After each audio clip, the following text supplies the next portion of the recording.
Kia ora, I'm David Chaston with 90 at 9, brought to you by interest.co.nz. This week at everything you need to know in 90 seconds at 9 o'clock. With news, financial markets are now turning their eyes to the US Fed meeting results tomorrow, after it became clear today that while still easing, wringing the last bit of inflation's impulse from their economy could be tougher than first thought.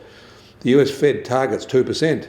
The American November inflation rate came in exactly as expected at 3.1%. Although that was down marginally from 3.2% in October. Their core rate, that's without food or energy, was unchanged at 4%. This unchanged result has markets reassessing those 2024 rate cut bets.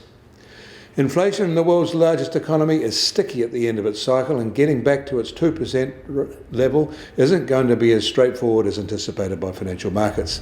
The Fed's caution is being justified. Food prices rose 2.9% and fuel prices fell 5.4%, so they're not weighing on the overall level, but rent is up 6.5% and airfares are up more than 10% in the year. In Canada, they have a housing crisis and perhaps back to the future solution.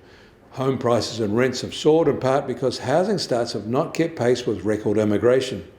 And the official estimate is that 3.5 million more dwellings will be needed by 2030 to restore affordability. A new policy has been announced, one with echoes of the housing building boom after World War II. Standardised units will get blanket building consent approval with the idea that this will speed construction. This time, however, the focus will be on density. In India, the monsoon has been weak this year, and that is affecting food prices there. Overall, consumer prices rose 5.6% in November, the first increase in 4 months, and up from 4.9% in October.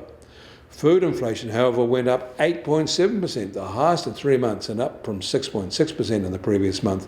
So the pressure is on that front. In Australia, the Icon NAB Business Survey recorded a sharp dip in sentiment in November to its lowest level since the pandemic in early 2020. The US Treasury 10-year yield is softer on secondary markets at 4.21% and down 6 basis points from yesterday at this time. And the price of gold will start today at just on $1,980 an ounce. That's down $2 from yesterday. And oil prices are down $2.50 at $68.50 a barrel in the US, while the international Brent price is now down just over $73 a barrel.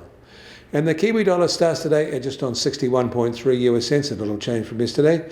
Against the Aussie, we're up 10 basis points to 93.4 Australian cents.